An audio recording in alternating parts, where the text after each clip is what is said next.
نحمده ونصلي على رسوله الكريم أما بعد فأعوذ بالله من الشيطان الرجيم بسم الله الرحمن الرحيم رب اشرح لي صدري ويسر لي أمري واحلل عقدة من لساني يفقهوا قولي آمين يا رب العالمين. آغاز کرتے ہیں آیت نمبر 130 سورہ آل عمران. یا ایھا الذین آمنوا لا تأکلوا الربا اضعافا مضاعفہ واتقوا اللہ لعلکم تفلحون. صدق اللہ العظیم. اے لوگوں جو ایمان لائے ہو، یہ بڑھتا اور چڑھتا سود کھانا چھوڑ دو، اللہ سے ڈرو، امید ہے کہ فلاح پاؤ. اس سے پہلے بھی ہمارے پاس اس بات کا ذکر آ چکا ہے، سود کی حرمت آ چکی ہے، سود حرام قرار دیا گیا ہے. آگے بیان کرتے ہیں، اس آگ سے بچو جو کافروں کے لیے مہیا کی گئی ہے، اور اللہ اور رسول کی اطاعت کرو اور توقع کرو کہ تم پر رحم کیا جائے.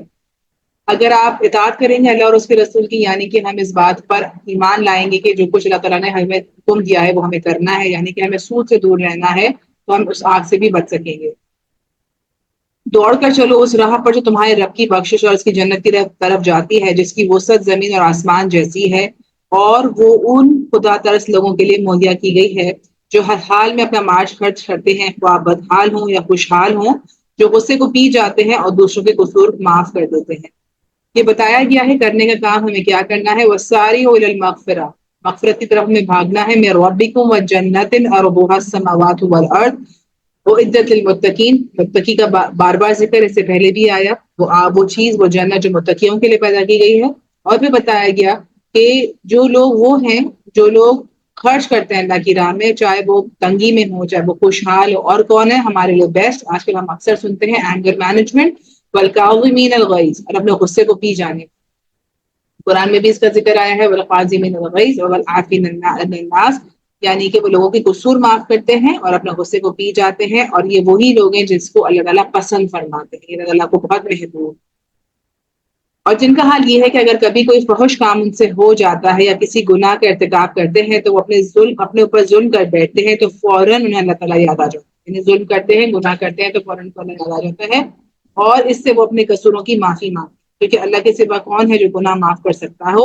اور وہ کبھی دانستہ اپنے کیے پر اصرار نہیں کرتے. اگر غلطی ہو جائے تو اس پر اصرار نہیں کرتے. ایسے لوگوں کی جزا ان کے رب کے پاس یہ ہے کہ وہ ان کو معاف کر دے گا اور ایسے باغوں میں داخل کرے گا جس کے نیچے نہریں بہیں گی، اور وہ وہاں ہمیشہ رہیں گے. کیسا اچھا بدلہ ہے نیک عمل کرنے والوں کا. اور تم سے پہلے بھی دور گزر چکے ہیں. پھر آیا کہ زمین پر چل پھر کر دیکھو ان لوگوں کا کیا انجام ہوا جنہوں نے اللہ کے احکامات کو جھٹلایا. شروع ہوئی تھی بات کہ اللہ تعالیٰ کے احکامات کو مانو تو اللہ تعالیٰ تمہارے لیے جنت دے گا. پھر واپس آیا کہ دنیا میں ذرا چلو پھرو، غور کرو، تدبر کرو اور دیکھو کہ جن لوگوں نے اللہ تعالیٰ کے احکام کو جھٹلایا ان کا کیا حال. یہ لوگوں کے لیے ایک صاف اور صریح تنبیہ ہے جو اللہ سے ڈرتے ہوں، اور ان کے لیے ہدایت اور نصیحت ہے. اور نہ دل شکستہ نہ ہو، غم نہ کرو، تم ہی غالب رہو گے اگر تم مومن ہو. اگر اس وقت تمہیں چوٹ لگی ہے تو اس سے پہلے ایسی ہی چوٹ تمہارے مخالف فریق کو بھی گزر چکی ہے. اب یہاں پہ جو ہے ذکر جا رہا ہے غزوہ احد کا. پہلے بات آئی تھی غزوہ بدر کی. غزوہ بدر میں مسلمانوں نے کافروں کو ہرایا تھا، اور غزوہ احد میں جو ہے مسلمان ہار گئے تھے، جیتی ہوئی جنگ کو ہار گئے تھے. یہ اس کا ذکر ہے. یہ تو زمانے کے نشیب و فراز ہیں جنہیں ہم لوگوں کے درمیان گردش دیتے رہتے ہیں. تم پر یہ وقت اس لیے لایا گیا کہ اللہ دیکھنا چاہتا تھا کہ تم میں سے سچے مومن کون ہیں، اور ان لوگوں کو چھانٹ لینا چاہتا تھا جو واقعی راستے کے گواہ ہوں. یہ کیا تھا؟ یہ حق اور باطل کا فیصلہ تھا، کیونکہ ظالم لوگ اللہ کو پسند نہیں کرتے. اور وہ اس آزمائش کے ذریعے سے مومنوں کو الگ چھانٹ کر کافروں کو سرخوبی دینا چاہتا تھا. پھر آیت آتی ہے 142، ام حسبتم ان تدخلوا الجنہ ولما یعلم اللہ الذین جاہدوا منکم ویعلم الصابرین. کیا تم یہ سمجھ رکھا ہے کہ یوں ہی جنت میں داخل ہو جاؤ گے، حالانکہ ابھی اللہ نے تو دیکھا ہی نہیں کہ تم میں سے کون وہ ہے جو اللہ کی راہ میں اپنی جانیں دیتا ہے اور کون ہے جو صبر کرنے والا ہے. تم تو موت کی تمنا کر رہے تھے، مگر یہ اس وقت کی بات ہے جب موت سامنے نہ آئی تھی. اب وہ تمہارے سامنے آ گئی اور تم نے اس کو آنکھوں سے دیکھ لیا. منافق اور کافروں کی بات کا ذکر ہے. آگے بھی اس بات میں اس چیز کی آگے بھی بات آئے گی. تو یہ ہے کہ منافقوں کے دل میں جو ہے وہ موت کا ڈر ہوتا ہے. وہ زندگی کی ایک محبت، ایک چاہت ہوتی ہے جس کی وجہ سے وہ نہیں چاہتے کہ وہ جہاد میں جائیں. اور جو لوگ اللہ کی راہ میں قتال کرنے جاتے بھی تھے ان کو وہ ڈراتے تھے کہ تم مر جاؤ گے تو تمہارے گھر والوں کا کیا ہوگا، تم کیا کر سکتے ہو، تمہیں یہ نہیں کرنا چاہیے. تو اسی بات کا ذکر یہاں پہ کیا ہے. محمد اس کے سوا کچھ نہیں بس ایک رسول ہے، ان سے پہلے اور بھی رسول گزر چکے ہیں، پھر کیا اگر وہ مر جائیں یا قتل کر دیے جائیں تو تم لوگ الٹے پاؤں پھر جاؤ گے؟ یاد رکھو جو الٹا پھرے گا وہ اللہ کا کچھ نقصان نہ کرے گا، البتہ جو اللہ کے شکر گزار بندے بن کر رہیں گے انہیں وہ اس کی جزا دے گا۔ یہ وہ آیت ہے جو کہ جب رسول اللہ صلی اللہ علیہ وسلم کی وصال کا ذکر ہوا تھا اور صحابہ جو اسپیشلی عمر جو ہے بہت آؤٹ آف کنٹرول ہو گئے تھے، بس ابو بکر نے یہی والی آیت پر پڑھی تھی۔ اس کے بعد آتا ہے وما كان لنفس ان تموت الا باذن الله كتابا مؤجلا، کوئی سی روح اللہ کے اذن کے بغیر نہیں مر سکتا، موت کا وقت تو لکھا ہوا ہے۔ ہماری سب سے زیادہ جو بیسٹ سیف گارڈ ہے وہ ہماری موت ہے، ہم موت کے علاوہ ہمارا کوئی تحفظ نہیں کر سکتے۔ جو شخص ثواب دنیا کے ارادے سے کام کرے گا تو اس کو ہم دنیا میں ہی سے دیں گے، اور جو ثواب آخرت کے ارادے سے کام کرے گا تو وہ آخرت کا ثواب بھی پائے گا، اور شکر کرنے والوں کو ہم ان کی جزا ضرور عطا کریں گے۔ اس سے پہلے کتنے ہی نبی ایسے گزر چکے جن کے ساتھ مل کر بہت سے خدا پرستوں نے جنگ، اللہ کی راہ میں جو مصیبتیں ان پر پڑی ان سے وہ دل کشتہ نہیں ہوئے، دل شکستہ نہیں ہوئے، وہ پست ہمت نہیں ہوئے، انہوں نے کمزوری نہیں دکھائی، اور وہ باطل کے آگے سرنگو نہیں ہوئے، وہ باطل کے آگے نہیں جھکے۔ ایسے ہی صابروں کو اللہ تعالیٰ پسند کرتا ہے۔ ان کی دعا بس یہ تھی ربنا اغفر لنا ذنوبنا واسرافنا فی امرنا وثبت اقدامنا وانصرنا علی القوم الکافرین، اے ہمارے رب ہماری غلطی اور کوتاہیوں سے درگزر فرما، ہمارے کام میں تیرے حدود سے جو کچھ تجاوز ہو گیا تو اسے معاف فرما دے، ہمارے قدم جما دے اور کافروں کے مقابلے میں ہماری مدد فرما۔ آخر کا اللہ نے ان کو دنیا کا ثواب بھی دیا اور ان سے بہتر ثواب آخرت بھی عطا کیا۔ اللہ کو ایسے ہی نیک عمل کرنے والے لوگ پسند ہیں۔ اے لوگوں جو ایمان لائے ہو، اگر تم ان لوگوں کے اشاروں پر چلو گے جنہوں نے کفر کی راہ اختیار کی تو وہ تم کو الٹا پھیر دیں گے اور تم نامراد ہو جاؤ۔ اگر تم اس کی بات مانو گے، اگر ہم ان کو فالو کریں گے جو دنیا کے فالوورز ہیں تو پھر ہم ان کے جیسے ہی ہو جائیں گے۔ حقیقت یہ ہے کہ اللہ تمہارا حامی و مددگار ہے، کوئی انسان تمہارا مددگار نہیں ہے، اور وہی بہترین مدد کرنے والا۔ عنقریب وہ وقت آنے والا ہے جب منکری حق کے دلوں میں روب بٹھا دیں گے، جو حق کا انکار ہے ان کے دلوں میں روب ہوتا ہے، وہ جانتے ہیں، وہ ڈرتے ہیں اس بات سے کہ ہم جو کر رہے ہیں وہ غلط کر رہے ہیں، اس لیے کہ انہوں نے اللہ کے ساتھ اس کی خدائی میں شریک ٹھہرایا ہے، جس کے شریک ہونے پر اللہ نے کوئی سرم نازل نہیں۔ ان کا آخری ٹھکانہ جہنم ہے اور بہت ہی بری قیام گاہ ہے جو ان ظالموں کو نصیب ہوگی۔ وَلَقَدْ صَدَقَكُمُ اللَّهُ وَعْدَهُ إِذْ تَحُسُّونَهُم بِإِذْنِهِ حَتَّىٰ إِذَا فَشِلْتُمْ وَتَنَازَعْتُمْ فِي الْأَمْرِ وَعَصَيْتُم مِّن بَعْدِ مَا أَرَاكُم مَّا تُحِبُّونَ مِنكُم مَّن يُرِيدُ الدُّنْيَا وَمِنكُم مَّن يُرِيدُ الْآخِرَةَ ثُمَّ صَرَفَكُمْ عَنْهُمْ لِيَبْتَلِيَكُمْ وَلَقَدْ عَفَا عَنكُمْ وَاللَّهُ ذُو فَضْلٍ عَلَى الْمُؤْمِنِينَ۔ اللہ نے نصرت کا جو وعدہ کیا تھا وہ تو اسے پورا کر دیا۔ ابتدا میں اس کے حکم سے تم ہی ان کو قتل کر رہے تھے، مگر جب تم نے کمزوری دکھائی اور اپنے کام میں باہم اختلاف کیا، اور جو ہی وہ چیز اللہ نے تمہیں دکھائی جس کی محبت میں تم گرفتار تھے، یعنی کہ مال غنیمت، تم اپنے سردار کے حکم کی خلاف ورزی کر بیٹھے، اس لیے تم میں سے کچھ لوگ دنیا کے طالب تھے اور کچھ آخرت کی خواہش رکھتے تھے۔ تب اللہ نے تمہیں کافروں کے مقابلے میں پسپا کر دیا تاکہ تمہاری آزمائش کرے، اور حق یہ ہے کہ اللہ نے پھر بھی تمہیں معاف کر دیا کیونکہ مومنوں پر اللہ بڑی نظر عنایت ہے۔ یہ جنگ احد کا ذکر ہے جس میں اللہ کے رسول نے ان کو کہا تھا کہ آپ جو ہے اس ٹیلے سے جو ہے نہیں ہٹیں گے۔ اکثر مفسرین کا کہنا یہ ہے کہ یہاں پہ دو رائے ہیں۔ ایک رائے یہ ہے کہ جب ان کو کہا، ان کا کہنا ہے کہ جو لوگ وہاں سے ہٹ گئے، ان کا کہنا تھا کہ اللہ کے رسول نے کہا تھا کہ جب تک ہمیں شکست ہو رہی ہو جب تک نہیں ہٹنا، لیکن شکست تو نہیں ہو رہی تھی، وہ تو جیت گئے تھے، جو دشمن تھے وہ بھاگ گئے تھے، تو انہوں نے کہا کہ ابھی آرڈر اب نہیں ہے تو وہ وہاں سے اتر آئے۔ خالد بن ولید اس وقت مسلمان نہیں ہوئے، تو انہوں نے دیکھا کہ جو ہے لشکر وہاں سے ہٹ گیا، تو ان کو موقع مل گیا کہ وہاں سے وہ گھوم کر آئیں اور وہاں سے مسلمانوں پر حملہ کریں، تو انہوں نے ایسے ہی کیا۔ مسلمان جو بالکل پس گئے تھے اور بہت سے مسلمان شہید ہوئے تھے، تو اس لیے اس بات کا ذکر ہے کہ انہوں نے اپنے جو لیڈر تھے ان کی اطاعت نہیں کی، ان کی بات نہیں مانی۔ یاد کرو جب تم بھاگے جا رہے تھے، کسی کی طرف پلٹ کر دیکھنے کا ہوش تمہیں نہ تھا، اور رسول تمہیں تمہارے پیچھے سے پکار رہا تھا۔ اس وقت تمہاری اس روش کا بدلہ اللہ نے تمہیں یہ دیا کہ تم کو رنج پر رنج دیا، تاکہ آئندہ کے لیے تمہیں یہ سبق ملے کہ جو کچھ تمہارے ہاتھ سے جائے، جو مصیبت تم پر نازل ہو، اس پر غم زدہ نہ ہو، تمہارے سب اعمال سے بے خبر۔ یہ سب اس لیے دیا گیا کہ نیکسٹ ٹائم یہ چیزیں نہ ہو، ٹھیک ہے؟ اگر تمہارے سارے واپس آئے تو تم اس کو واپس نہ۔ اسلام کے بعد اللہ نے تم میں سے کچھ لوگوں پر اس ایسی اطمینان کی حالت طاری کر دی کہ وہ اونگنے لگے، مگر ایک دوسرا گروہ جس کے لیے ساری اہمیت بس اپنی ذات ہی کی تھی، اللہ کے متعلق اس طرح کے جاہلانہ گمان کرنے لگا جو سراسر اختلاف۔ یہ لوگ اب کہتے ہیں اس کام کے چلنے میں ہمارا کوئی حصہ ہے. ان سے کہو کسی کا کوئی حصہ نہیں، اس کام کے سارے اختیارات اللہ کے ہاتھ میں ہیں. دراصل یہ لوگ اپنے دلوں میں جو بات چھپائے ہوئے ہیں اس سے تم پر ظاہر نہیں کرتے. ان کا اصل مطلب یہ ہے کہ اگر قیادت کے اختیارات میں ہمارا کچھ حصہ ہوتا تو ہم نہ مارے جاتے. وہی بات محبت دنیا کی اور اپنی جان سے محبت کہ یہ اس لیے مارے گئے کیونکہ جو ان کے ہاتھ میں اختیار نہیں دیا گیا. ان سے کہہ دو اگر تم اپنے گھروں میں بھی ہوتے تو جن کی موت لکھی ہوئی ہوتی وہ اپنی قتل گاہوں کی طرف نکل آتے.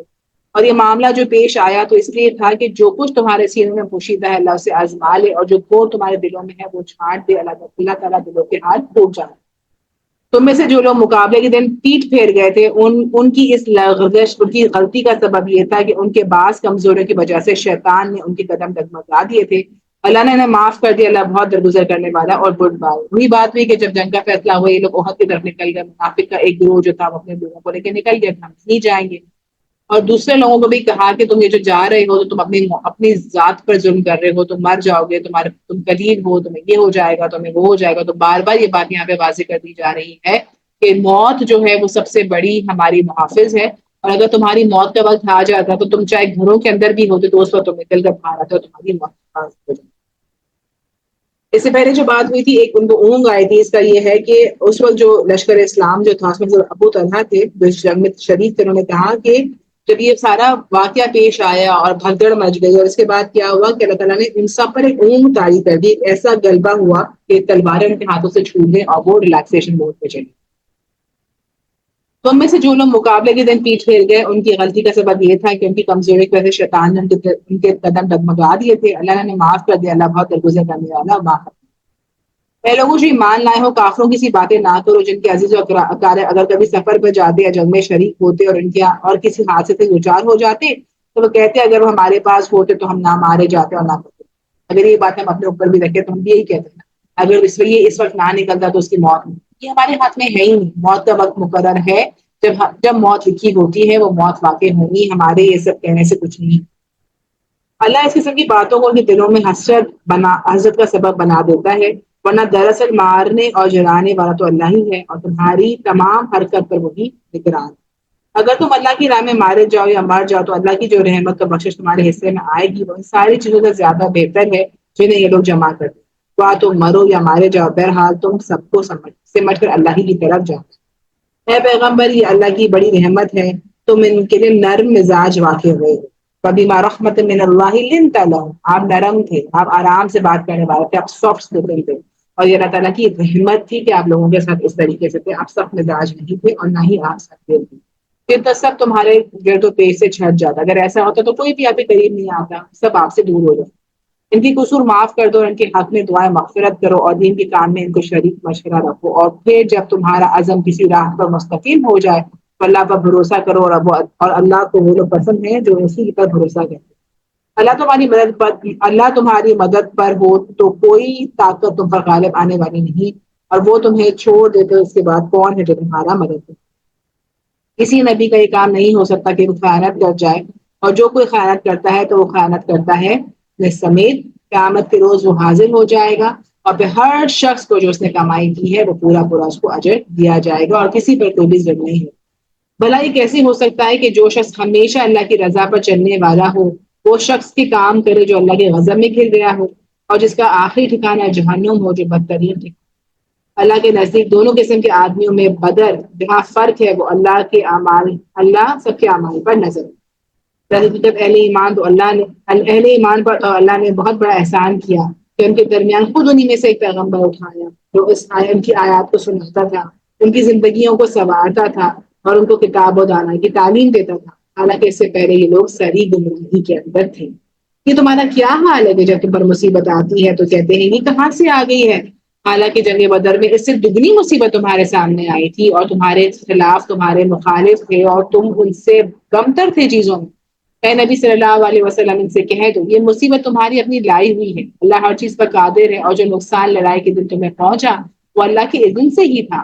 اس لیے اللہ تعالیٰ دیکھ لے کہ تم میں سے کون مومن ہے اور کون منافق ہے. اور وہ منافق ہے جب ان سے کہا جائے کہ آؤ اللہ کی راہ میں جنگ کرو یا کم از کم اپنے شہر کی دفاع کرو تو کہتے ہیں اگر ہمیں معلوم ہوتا کہ آج جنگ ہوتی تو ہم ضرور تمہارے ساتھ چلتے۔ یہ بات جب وہ کہہ رہے تھے اس وقت ایمان کی نسبت کفر سے زیادہ قریب تھے۔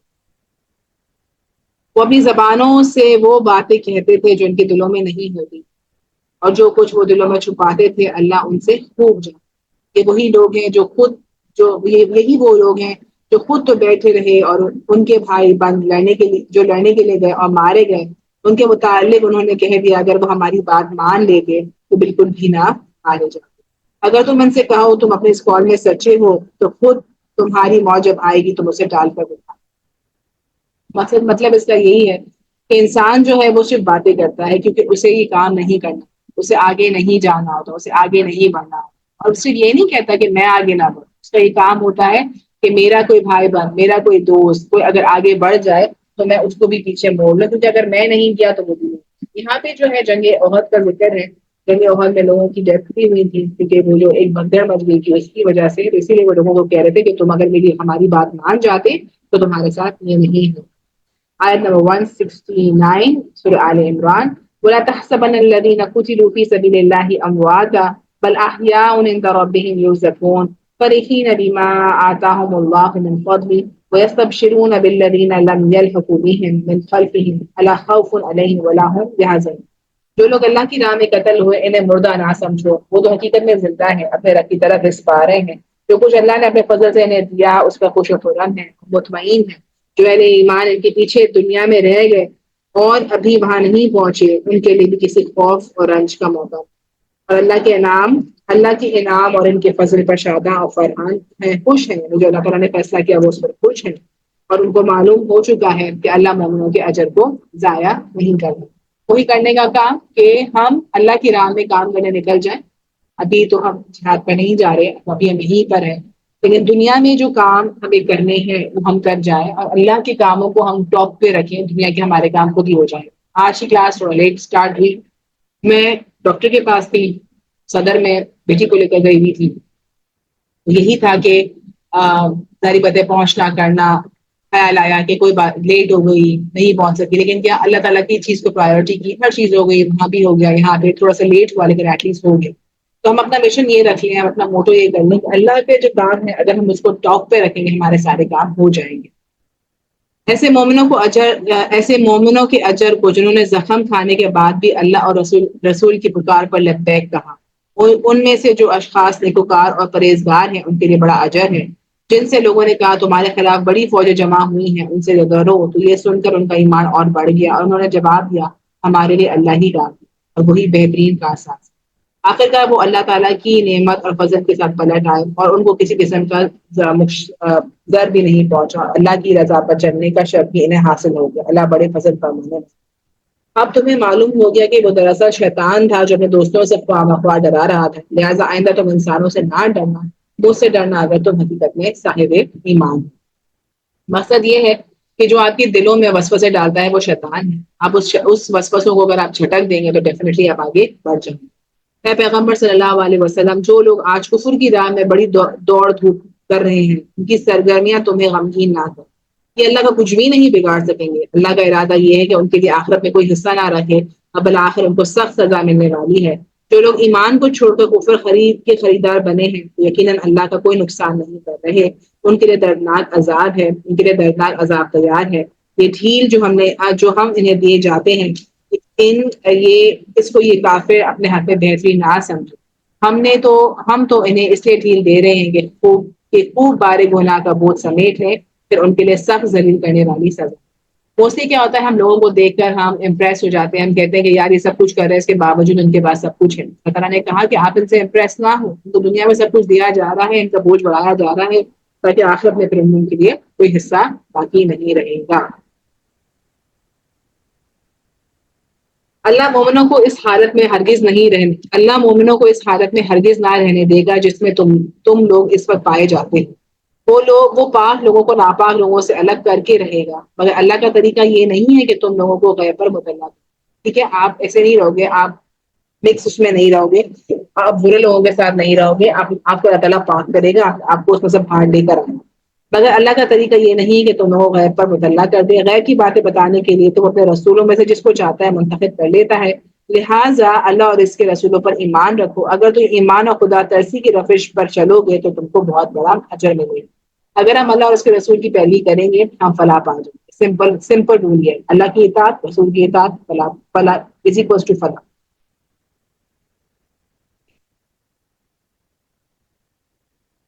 وَلَا يَحْسَبَنَّ الَّذِينَ يَبْخِلُونَ بِمَا آتَاهُمُ اللَّهُ مِنْ فَضْلِهِ هُوَ خَيْرٌ لَهُمْ بَلْ هُوَ شَرٌّ لَهُمْ سَيُطَوَّقُونَ مَا بَخِلُوا بِهِ يَوْمَ الْقِيَامَةِ وَلِلَّهِ مِيرَاثُ السَّمَاوَاتِ وَالْأَرْضِ وَاللَّهُ بِمَا تَعْمَلُونَ خَبِيرٌ۔ جن لوگوں کو اللہ نے اپنے فضل سے نوازا ہے اور پھر وہ کنجوسی سے کام لیتے ہیں، وہ اس خیال میں نہ رہے کہ یہ ان کی جو بخیلی ہے ان کے لیے اچھی ہے، نہیں، یہ ان کے حق میں نہایت بری ہے۔ جو کنجوسی وہ اپنے لیے جمع کر رہے ہیں قیامت کے روز ان کے گلے کا توق بن جائے۔ اس کا ذکر ہم نے پہلے بھی کیا تھا کہ جب اللہ تعالیٰ یہ ذکر کرتے ہیں کہ کون ہے جو اللہ تعالیٰ کو اجر حسن دے، قرض حسنہ دے گا، جو مشرکین تھے وہ اس بات کا مذاق اڑایا کرتے تھے کہ اب اللہ جو ہے اتنا جو ہے وہ مجبور ہو گیا کہ وہ انسانوں سے مانگے۔ تو بیسکلی جو اللہ تعالیٰ تقاضا کر رہا ہے، یا اللہ تعالیٰ جو صدقات کا تقاضا کر رہا ہے وہ انسان کے اپنے لیے ہے۔ اور بخیلی یہی ہے کہ اللہ تعالیٰ نے آپ کو دیا کہ آپ لوگوں کی ہیلپ کریں، آپ اللہ تعالیٰ کے دین میں مدد کریں، لیکن آپ کیا ہے انسان بخیل ہو جاتا ہے، کہتا ہے کہ میں اس کو استعمال۔ زمین اور آسمانوں کی میراث اللہ ہی کے لیے ہے، اور تم جو کچھ کرتے ہو اللہ سے باہر۔ اللہ نے لوگوں کا قول سنا جو کہتے ہیں اللہ فقیر اور ہم غنی، نعوذ باللہ وہ پھر یہ سوال یہ کہنے لگے کہ اللہ جو ہے وہ فقیر ہو گیا، ہم غنی ہو گیا، تو ہم سے مانگ۔ ان کی یہ باتیں ہم لکھ لیں گے، اور اس سے پہلے جو وہ پیغمبروں کو ناحق قتل کر رہے تھے وہ بھی ان کے نامہ اعمال میں لکھ دیا جائے گا۔ جب فیصلے کا وقت آئے گا اس وقت ہم ان سے کہیں گے کہ لو اس عذاب کا مزہ چکھو کہ تمہارے اپنے ہاتھوں کی کمائی ہے، اللہ اپنے بندوں کے لیے ظلم نہیں ہے، یہ سب تمہاری اپنی چوائس ہے، تم نے خود چوز کی ہیں یہ ساری چیزیں، اب تم جو ہے اس کا مزہ چکھو۔ جو لوگ کہتے ہیں اللہ نے ہم کو ہدایت کر دی ہے کہ ہم کسی کو رسول تسلیم نہ کریں، وہ یہ بھی اللہ تعالیٰ کے اوپر جھوٹا عہد باندھتے تھے کہ ہم یہ اس لیے کر رہے ہیں کیونکہ اللہ تعالیٰ نے ہمیں کہا ہے، جب تک ہمارے سامنے ایسی قربانی نہ دے جسے آگ کھا لے۔ پہلے زمانے میں کیا تھا کہ جب قربانی دی جاتی تھی اللہ کے عزت دی جاتی تھی تو آ کے اس کی قربانی کو آگ کھا لیتی تھی۔ آگ کی کھا لینے کا مقصد یہ تھا کہ قربانی قبول ہو جاتی تھی۔ جیسے ہی جب قربانی کا اس سے پہلے بھی ذکر ہے، حابیل و قابیل کا بھی ذکر ہے، اس میں لکھا کہ ایک بھائی کی قربانی کو آگ نے کھایا تھا، ایک بھائی کی قربانی کو آگ نے نہیں کھایا۔ تو بیسکلی اسی کا ذکر ہے کہ آگ جو ہے وہ اس کو کھا لے گی، اس کا مطلب ہے قربانی قبول ہو گئی۔ ان سے کہو تمہارے پاس مجھ سے پہلے بہت سے رسول آ چکے جو بہت سی روشن نشانیاں لائے تھے، اور وہ نشانی بھی لائے تھے جس کا ذکر تم کرتے ہو، پھر اگر ایمان لانے کے لیے شرط پیش کرنے میں تم سچے ہو تو ان رسولوں کو تم نے کیوں قتل کیا؟ ابھی تم حجت بازی کر رہے ہو، تم کہہ رہے ہو کہ ایسی چیز ہمارے سامنے آئے گی تو ایمان لے آئیں گے، تو تمہارے سے سوال تو یہ ہے کہ پہلے تو یہ سب کچھ آیا تھا، رسولوں نے سب کچھ تمہیں دیا تھا، پھر تم نے کیوں ان کا انکار کیا، تم نے کیوں ان کو قتل کر دیا؟ اے نبی صلی اللہ علیہ وسلم، اگر یہ لوگ تمہیں جھٹلاتے ہیں تو بہت سے رسول تم سے پہلے جھٹلائے جا چکے، کہ جو کھلی کھلی نشانیاں، صحیفے اور روشن بخشنے والی کتابیں لائے تھے۔ آخرکار ہر شخص کو مرنا ہے اور تم میں سے اپنے اپنے پورے اجر قیامت کے روز پانے والے۔ کامیاب دراصل وہ لوگ ہیں جو آتش دوزخ سے بچا اور داخل جنت میں کر دیے جائے۔ وہی یہ دنیا تو محض ایک فریب، ایک دھوکہ ہے جس کو آگے جو ہے عنکبوت کے جالے سے بھی، عنکبوت کے گھر، اسپائڈر کے گھر سے بھی تشبیہ کی گئی۔ مسلمانوں تمہیں مال اور جان دونوں کی آزمائشیں پیش آ کر نہیں، ہمیں کنفرم ہے ہمارے اوپر یہ آزمائش ہے۔ اگر ان سب حالات میں تم صبر اور خدا ترجی سے کی روش سے پیش رہو تو یہ بڑے حوصلے کا کام ہے۔ ان کے اہل کتاب کو وہ عہد بھی یاد دلاؤ جو اللہ نے ان سے لیا تھا کہ تم کتاب کی تعلیمات کو لوگوں میں پھیلانا، انہیں پوشیدہ نہیں رکھنا، مگر انہوں نے کتاب کو پس سے پوش ڈال دیا۔ یہ واپس ایک ریمائنڈر ہے کہ کس وجہ سے آپ کو سلیکٹ کیا گیا تھا، کس وجہ سے آپ کو کام دیا گیا تھا، لیکن آپ کو سب کچھ بھول اور تھوڑی قیمت پر آپ نے اس کو بیچ ڈالا۔ کتنا برا کاروبار ہے جو وہ یہ کر رہے ہیں۔ تم ان لوگوں کو عذاب سے محفوظ نہ سمجھو جو اپنے کرتوتوں پر خوش ہیں اور چاہتے ہیں کہ ایسے کاموں کی تعریف انہیں حاصل ہو جو فی الواقع انہوں نے نہیں کی۔ حقیقت میں ان کے لیے دردناک سزا تیار ہے۔ زمین اور آسمان کا مالک اللہ ہے اور اسی کی قدرت سب پر۔ ان فی خلق السماوات والارض واختلاف اللیل والنہار لآیات لأولی الالباب ویتفکرون فی خلق السماوات والارض ربنا ما خلقت ھذا باطلا سبحانک فقنا عذاب النار۔ زمین اور آسمان کی پیدائش میں اور رات اور دن کے باری باری آنے میں ان ہوش مندوں کے لیے بہت نشانیاں ہیں جو اٹھتے بیٹھتے لپٹتے ہر حال میں خدا کی یاد کرتے ہیں اور زمین اور آسمان کی ساخت میں غور و فکر کرتے ہیں۔ تو بے اختیار بول اٹھے رب پروردگار یہ سب کچھ تو نے فضول اور بے مقصد نہیں بنایا، تو پاک ہے اس سے کہ ہم کے بے فائدہ کام کریں، بس اے رب میں دوزخ کے عذاب سے بچا، دوزخ کے عذاب سے بچا لے، تو انہیں جس دوزخ میں ڈالا اسے کبھی بڑی ذلت رسوائی میں ڈال دے، اگر تو جس کو جہنم میں ڈالے گا تو صرف رسوائی ہے، اور پھر ایسے ظالموں کا کوئی مددگار بھی نہیں ہے۔ مالک ہم نے ایک پکارنے والے کو سنا جو ایمان کی طرف بلاتا تھا اور کہتا تھا اے اپنے رب کو مان، ہم نے اس کی دعوت قبول کر لی، بس اے ہمارے رب جو قصور ہم سے ہوئے ہیں ان سے درگزر فرمائیے، اور جو برائیاں ہم میں سے تھیں جو ہم میں ہیں انہیں بھی درگزر فرمائیے۔ جو ہمارا خاتمہ نیک لوگوں کے ساتھ خدا بندہ جو وعدے تو نے اور رسولوں کے لیے کیے ان کو ہمارے ساتھ پورا کر اور قیامت تک ہمارے رسوائی مت ڈال۔ ربنا انك من تدخل النار فقد اخزيته وما للظالمين من انصار ربنا اننا سمعنا مناديا ينادي للايمان ان امنوا بربكم فآمنا ربنا فاغفر لنا ذنوبنا وقنا عذاب النار وتوفنا مع الابرار ربنا وآتنا ما وعدتنا على رسولك ولا تخزنا یوم القیامہ انک لا تخلف الميعاد۔ اللہ تعالیٰ نے وعدے کی خلاف فاستجاب لهم، جواب میں ان کے رب نے فرمایا میں تم میں سے کسی کا عمل ضائع نہیں کرنے والا، خواہ وہ مرد ہو یا عورت، تم میں سے ایک دوسرے کے ہم جنس ہو، لہٰذا ان لوگوں نے میری خاطر اپنے وطن اور میری راہ میں اپنے گھر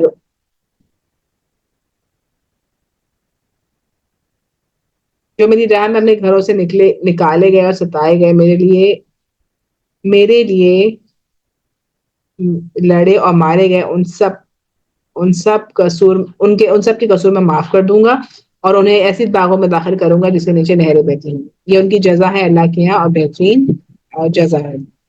اے نبی صلی اللہ علیہ وسلم دنیا کے ملکوں میں خدا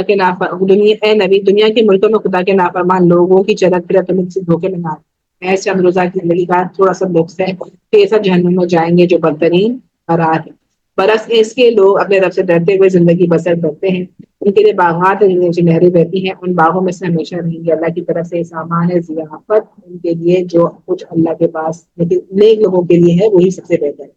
پہلے کتاب میں بھی کچھ لوگ ایسے ہیں جو اللہ کو مانتے ہیں، اس کتاب پر ایمان لاتے ہیں جو تمہاری طرف بھیجی گئی، اور اس کتاب پر ایمان لاتے ہیں جو اس سے پہلے بھی بھیجی گئی، اللہ کے آگے جھکے ہوئے ہیں اور اللہ کی آیات کو تھوڑی سی قیمت پر نہیں بیچتے تھے، ان کا اجر ان کے رب کے پاس ہے اور اللہ حساب چکانے میں دیر نہیں کرتا۔ اے لوگوں جو ایمان لائے ہو صبر سے کام لو، باقی ورقے کے مقابلے میں پامردگی نہ دکھاؤ، حق کی خدمت کے لیے کمر بستہ رہو، اللہ سے ڈرتے رہو، امید رکھے الحمدللہ سورہ نساء ہم نے فنش کر دی، سورہ آل عمران ہم نے ختم کی، سورہ نساء ہم سٹارٹ کریں گے۔ سورہ نساء جو ہے وہ مدنی سورت ہے، اس صورت میں اسپیشلی لوگ کافی امپریس ہوتے ہیں، لوگ باتیں بناتے ہیں اس صورت میں، کیونکہ اس صورت میں ایک سے زائد شادیوں کا ایک ساتھ جینے کا تذکرہ کیا گیا ہے۔ بیسکلی یہ صورت اس لیے نازل نہیں ہوئی تھی بلکہ یہ صورت اس لیے نازل ہوئی تھی کہ لڑائی میں شہید ہونے والے جو یتیم بچے رہ گئے تھے ان کے مسئلوں کو حل کرنا تھا، فرمایا گیا کہ ان کے جو حقوق ہیں وہ تم ایسے نہیں ادا کر سکتے، تو میری عورتوں سے تم نکاح کر لو، اور جن کے ساتھ یتیم بچے ہیں، لیکن پھر بھی یہ بتایا گیا کہ تم جو ہے تقویٰ کی روش اختیار، اور تعداد کو جو ہے وہ محدود کیا گیا، یعنی کہ 4 تک شادی کر سکتے ہیں، اس کے بعد شادی نہیں کر سکتے۔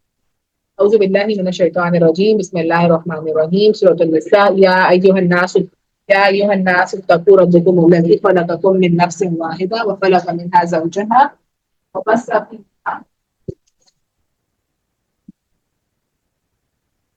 وبث منهما رجالا كثيرا ونساء واتقوا الله الذي تساءلون به والارحام ان الله كان عليكم رقيبا۔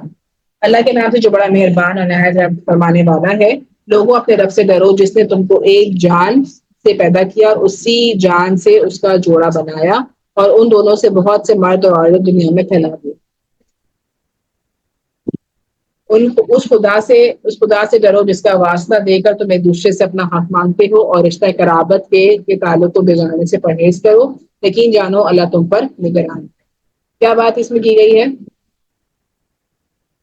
اس میں یہ بات کی گئی ہے کہ اللہ تعالیٰ نے مرد اور عورت بنائے اور پھر اسے جو ہے وہ دنیا میں پھیلائے، اور ہر کسی کا جو ہے ایک رشتہ ہے، آپ کسی لنک کے ساتھ اس دنیا میں کسی کے ساتھ جڑے ہوئے ہیں اور اس رشتے کو خراب نہیں کرنا. اس کا بہترین طریقہ خراب کرنے کا یہ ہے کہ ہم جو ہے ہمیں پتہ ہے کہ اللہ تعالیٰ ہمارے نگران ہے نگہبان ہے اور ہمارے اندر تقویٰ ہونا چاہیے. واتقوا اللہ، تقویٰ بہت ضروری ہے.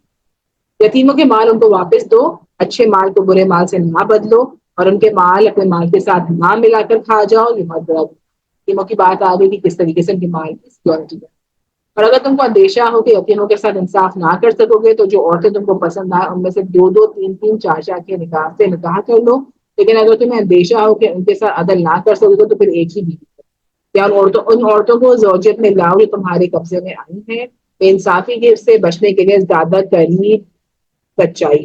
اس میں جو ذکر ہے وہ کنیزوں کا بھی ہے جو کہ آتی تھی جنگوں کے اندر، اس کا بھی ذکر ہے کہ آپ اس کو بھی آپ کنیز بھی بنا سکتے ہیں. اور اگر آپ یتیموں کے مال کی کفالت نہیں کر سکتے اور آپ کے اندر کی استطاعت ہے تو آپ دو دو تین تین چار چار شامل بھی کر سکتے ہیں. اس کے بعد آتا ہے اور عورتوں کے مہر خوش دلی کے ساتھ ادا کرو. البتہ اگر وہ خود اپنی خوشی سے مہر کا کوئی حصہ تمہیں معاف کر دیں تو اسے تم مزے سے کھا سکتے. ٹھیک ہے جی، بڑے مزے سے بتا دیا مہر دو اور اگر نہیں تو پھر اگر وہ خود چھوڑ دیں تو کوئی بات. اور اپنے وہ مال جنہیں اللہ نے تمہارے لیے قیام زندگی کا ذریعہ بنایا ہے نادان لوگوں کے حوالے نہ کرو، البتہ انہیں کھانے اور پہننے کے لیے دو. انہیں نیک ہدایت کرو. یہاں پہ پوری جو بات سٹارٹ جب سورہ نساء سے ہوئی ہے، بیسکلی جو شادی کا ذکر آیا ہے وہ اسی لیے آیا ہے کہ تمہارے پاس جنگ ہوئی، جنگ میں جو لوگ شہید ہو گئے ان کے جو بیوہ ہیں، ان کے جو یتیم بچے ہیں، ان کی کفالت کیسی کی جائے گی. تو آگے پورا یہی بتایا گیا ہے کہ جو یتیم ہے اس کی مال کی پروٹیکشن آپ کیسے کریں گے. اور یتیموں کی آزمائش کرتے رہو یہاں تک کہ وہ نکاح کے قابل عمر کو پہنچے. یتیم جو ہے ہوگا وہ آپ کی پرورش میں ہوگا، اس کے مال کی آپ حفاظت کریں گے، اس کے مال کو اپنے مال سے آپ سیپریٹ رکھیں گے. اگر آپ کے پاس اتنا پیسہ نہیں ہے کہ آپ اس کی کفالت کر سکیں تو اسی کے مال کے اندر سے آپ اس کو یوز بھی کر سکتے ہیں، لیکن پراپر آپ کے پاس ساری چیزیں ریٹن ہو. یتیم جو ہے جب وہ اپنے بلوغت پہ پہنچ جائے، اب آپ سمجھتے ہیں کہ وہ جو ہے اپنی پراپر کیئر کر سکتا ہے، اپنی مال کی پراپر کیئر کر سکتا ہے، تو آپ اس کا نکاح بھی کر دیجیے اور اس کا مال اس کے حوالے بھی کر دیجیے. اور اگر تمہیں ان کے اندر اگر تم ان کے اندر اہلیت پاؤ تو ان کے مال ان کے حوالے کر دو. ایسا کبھی نہ کرنا کہ حد انصاف سے تجاوز کر کے اس خوف سے ان کے مال جلدی جلدی کھا جاؤ کہ وہ بڑے ہو کر اپنے حق کا مطالبہ کرو. مطلب ان کے مال آپ کھانے نہیں ہیں. یتیم کا جو سرپرست مالدار ہو وہ پرہیزگاری سے کام لے اور جو غریب ہو وہ معروف طریقے سے کھائے. پھر جب ان کے مال ان کے حوالے کرنے لگو تو لوگوں کو اس پر گواہ بنا لو اور حساب دینے کے لیے اللہ کافی ہے. وہی بات گواہ بنا لو جیسے ہم نے پیچھے آیت بین میں بھی پڑھا تھا، لکھ لو پراپر طریقے سے کرو، کسی چیز کا تجاوز نہ کرو. مین پوائنٹ تقویٰ ہے. مردوں کے لیے اس مال میں حصہ ہے جو ماں باپ اور قریبی رشتہ داروں نے چھوڑا ہو، اور عورتوں کے لیے بھی اس مال میں حصہ ہے جو ماں باپ اور قریبی رشتہ داروں نے چھوڑا ہو، خواہ تھوڑا ہو یا بڑا. اور یہ حصہ اللہ کی طرف سے مقرر ہے. اور جب تقسیم کے موقع پر کنبے کے لوگ اور یتیم اور مسکین آئیں تو اس مال میں سے ان کو بھی کچھ دے دو، ان کے ساتھ بھلے مانسوں کی بات کرو. ٹھیک ہے جی. لوگوں کو اس بات کا خیال کر کے ڈرنا چاہیے کہ اگر وہ خود اپنے پیچھے بے بس اولاد چھوڑتے تو مرتے وقت انہیں اپنے بچوں کے حق میں کیسے کیسے اندیشے لاحق ہوتے. بس چاہیے کہ وہ خدا کا خوف کریں اور انصاف کی بات کریں. جو لوگ ظلم کے ساتھ یتیموں کے مال کھاتے ہیں در حقیقت وہ اپنے پیٹ میں آگ بھرتے ہیں اور وہ ضرور جہنم کی بھڑکتی ہوئی آگ میں جھونکے جائیں گے. یوصیکم اللہ فی اولادکم للذکر مثل حظ الانثیین. تمہارے اولاد کے بارے میں اللہ تمہیں ہدایت کرتا ہے کہ مرد کا حصہ دو عورتوں کے برابر. اس بارے میں بحث، اس بارے میں یہ کہنا کہ عورت کا کیوں اور مرد کا اس کی سمپل جو اس کی ایکسپلینیشن وہی کی جاتی ہے کہ مرد کو دو حصے اس لیے دیے گئے ہیں کیونکہ وہ قوام ہے، وہ خرچ کرتا ہے، وہ ایکسپینڈیچر کرتا ہے. دوسری بات یہ ہے کہ جو اس کے پاس اس کو جو وراثت سے بھی جو حصہ ملے گا تو وہ اپنے اہل و عیال پر ہی لگیں گے. لیکن ایک عورت جب اس کو ورثہ ملتا ہے وہ اس کا ایک تنہا وہ مالک ہوتی ہے. اس کی مرضی ہو وہ شیئر کرائے، اس کی مرضی ہو وہ نہیں شیئر کرائے، اسی لیے اس کو ایک حصہ ملتا ہے. ہم ہر جگہ اگر یہ بات کہیں کہ کیوں عورت کے ساتھ یہ ہوتا ہے اور مرد کو کیوں اس طرح بنایا گیا تو یہ ہماری بہت چھوٹی سوچ کی بات ہے. اللہ تعالیٰ نے ہمیں اس چیز سے باہر نکالا اور جب بتایا گیا ہے کہ جو مرد ہے اس کے پاس ذمہ داری زیادہ ہے تو اس سے دو حصے تاکہ وہ خود بھی خرچ کرے، اپنے اولاد کو بھی خرچ کرائے، اور یہ جو عورت کے لیے ایک حصہ دیا گیا ہے وہ اس کے اپنے چل کرنے کے لیے. اور اگر میت تمہاری اولاد کے بارے میں اللہ تمہیں ہدایت کرتا ہے، مرد کا حصہ 2 عورتوں کے برابر ہے، اگر 2 سے زائد لڑکیاں ہوں تو انہیں ترکے کا 2/3 دیا جائے گا، اور اگر ایک ہی لڑکی وارث ہو تو آدھا ترکہ اس کا ہے۔ اگر میت صاحب اولاد ہو تو اس کے والدین میں سے ہر ایک کو ترکے کا 6واں حصہ ملنا چاہیے، اور اگر وہ صاحب اولاد نہ ہو تو والدین ہی اس کے وارث مقرر ہوں گے، ماں کو تیسرا حصہ دیا جائے گا۔ اور اگر میت کے بھائی بہن بھی ہوں تو مال کے 6 حصے کے حقدار ہوں گے۔ یہ سب حصے اس وقت نکالے جائیں گے جبکہ وصیت جو میت نے پوری کی ہو پوری کر دی جائے، اور قرض جو اس پر ہو وہ ادا کر دیا جائے۔ یہ بڑا امپورٹنٹ ہے جس کو ہم وہ نہیں کرتے، کہ یہ سب ہمیں کب کرنا ہے؟ من بعد وصیت یوصین بہا او دین، مطلب کہ 1/3 مال جس پہ ہمیں اللہ تعالیٰ نے اختیار دیا ہے کہ ہم اس کی وصیت کر سکتے ہیں، اور وہ جو وصیت ہے اپنے رشتے داروں اور قرابت داروں کے علاوہ جو حصے قرآن میں بتائے گئے اس کے علاوہ جو وصیت ہم کرتے ہیں، تو وہ جو وصیت ہم نے کر دی، مرنے والے نے کر دی، وہ وصیت جب پوری کر دی جائے گی، اس کا جو کفن دفن کی جو کفن اور اسپیشلی قبر کے جو اخراجات ہیں اس میں سے نکال دیے جائیں گے۔ اس کے بعد آپ اس کی وراثت کو تقسیم کر دیں گے، لیکن اٹ از ویری امپورٹنٹ کہ جو قرض اس کے اوپر ہیں وہ اس کو پورے کر دیا جائے۔ تم نہیں جانتے تمہارے ماں باپ اور تمہاری اولاد میں سے کون بے لحاظ نفع تم سے زیادہ قریب، یہ حصہ اللہ نے مقرر کر دی ہے، اور اللہ یقیناً سب حقیقتوں سے واقف ہے اور ساری مصلحتوں کا جانب۔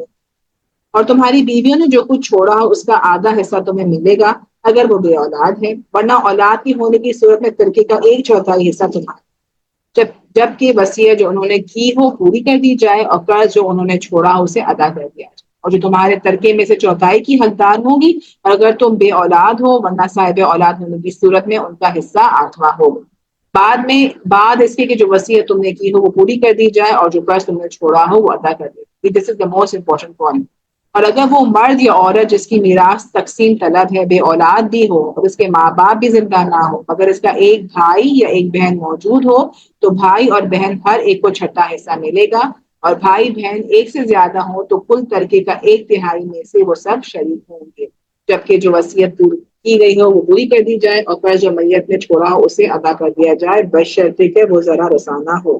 یہ حکم ہے اللہ کی طرف سے، اور اللہ دانا ابینا اور نرم بردبان۔ یہ اللہ کی مقرر کی ہوئی حدیں ہیں، جو اللہ اور اس کے رسول کی اطاعت کرے گا اللہ تعالیٰ اسے ایسے باغوں میں داخل کرے گا جس کے نیچے نہریں بہتی ہوں گی، اور ان باغوں میں وہ ہمیشہ رہیں گے، اور یہی بڑی کامیابی ہے۔ جو اللہ اور اس کے رسول کی نافرمانی کرے گا، اس کی مقررہ کی ہوئی حدوں سے تجاوز کرے گا، تو اللہ اسے آگ میں ڈالے گا جس میں وہ ہمیشہ رہے گا، اور اس کے لیے رسوا کن سب۔ چلے جی، آج سے کرنے کا کام وصیت۔ انسان کو مرنے سے پہلے اپنی وصیت کو بیان کر دینا چاہیے۔ وصیت 1/3 مال پر ہوگی، اور اس چیزوں کے لیے ہوگی جو کہ ہمارے جو وصیت کے جو لوگ شامل ہیں اس میں نہیں۔ وصیت ہم اس پہ بھی کر سکتے ہیں کون ہمیں غسل دے گا، کہاں ہمارا غسل ہوگا، کس طریقے سے ہماری رسومات ادا کی جائیں گی، کون سی بدعات ہماری اس میں ہماری مرنے کے بعد نہیں ہوں گی، کیا کیا سب کیا جارحی کام میں کرنا چاہتی ہوں، کیا چیز میری جو چیزیں ہیں وہ آن پروگریس ہیں۔ وصیت آپ اس پہ بھی دیکھ سکتے ہیں۔ فار ایگزامپل اگر کسی نے کمیٹی بھری ہو، اگر وہ کمیٹی بھر رہی ہے تو وہ بھی وصیت میں لکھا ہوگا، کیونکہ دیٹ از آلسو ادھار۔ اگر آپ کمیٹی پہلے اٹھا لی ہے تو وہ جو پیسے ہم نے بھرنے ہیں وہ ادھار ہے، وہ بھی وصیت یعنی کہ قرض ہے آپ کے اوپر، وہ بھی آپ نے لکھنا ہے، اس کو مینشن کرنا لازمی ہے۔ لیکن ایک مومن جو ہے اس کی رات نہیں گزرنی چاہیے کہ اس کی وصیت جو ہے وہ اپڈیٹڈ ہو، اپنی وصیت کو لکھیں، لوگوں کو بتائیں، اپنے گھر والوں کو بتائیں کہ میری وصیت بنی ہے، اور اس کے حساب سے اس پہ عمل ہو جانا چاہیے۔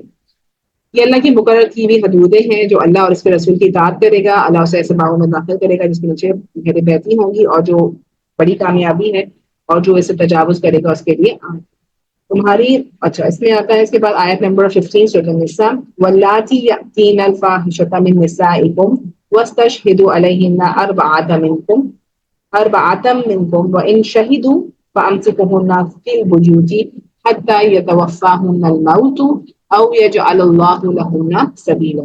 تمہاری عورتوں میں سے جو بدکاری کے مرتکب ہوں ان پر اپنے میں سے 4 آدمی کی گواہی لو، اور اگر 4 آدمی گواہی دے دیں تو ان کو گھروں میں بند رکھو یہاں تک کہ انہیں موت آ جائے، کہ اللہ ان کے لیے کوئی راستہ نکال دیں۔ اور تم میں سے جو اس فعل کا ارتکاب کریں ان دونوں کو تکلیف دو، پھر اگر وہ توبہ کر لیں اور اپنی اصلاح کر لیں تو انہیں چھوڑ دو، اللہ بہت توبہ قبول کرنے والا اور رحم فرمانے۔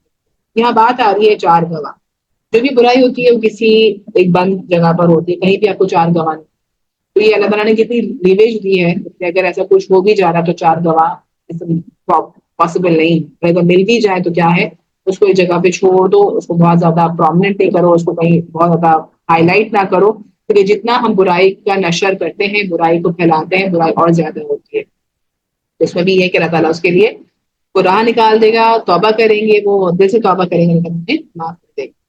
ہاں یہ جان لو اللہ پر توبہ کی قبولیت کا حق انہی لوگوں کے لیے ہے جو نادانی کی وجہ سے کوئی برا کھیلتے ہیں، تو ہو گئی برائی ہو گئی اور اسے جلدی سے توبہ کرے، ایسے لوگوں پر اللہ اپنی نظر عنایت کرے گا، پھر متوجہ بھی ہوگا، اللہ ساری باتوں کا خبر رکھنے والا اور علم حکیم اور دانا ہے۔ مگر توبہ ان لوگوں کے لیے نہیں ہے جو برے کام کیے چلے جاتے ہیں، یہاں تک کہ جب ان میں سے کسی کے موت کا وقت آ جاتا ہے تو وہ کہتا ہے کہ اب میں نے توبہ کی، اور اسی طرح توبہ ان لوگوں کے لیے بھی نہیں ہے جو مرتے دم تک کافر ہیں، ایسے لوگوں کے لیے تو ہم نے دردناک سزا تیار ہے۔ توبہ جب تک آپ ڈیڈ بیڈ پر نہ ہو، آپ کو فرشتے نظر نہ آئیں، تب تک آپ توبہ کو اے لوگوں جو ایمان لائے ہو، تمہارے لیے حلال نہیں ہے کہ زبردستی عورتوں کے وارث بن بیٹھو، اور نہ ہی حلال ہے کہ انہیں تنگ کر کے ان کے مہر کا کچھ حصہ اڑا لینے کی کوشش کرو، جو تم انہیں دے چکے ہو۔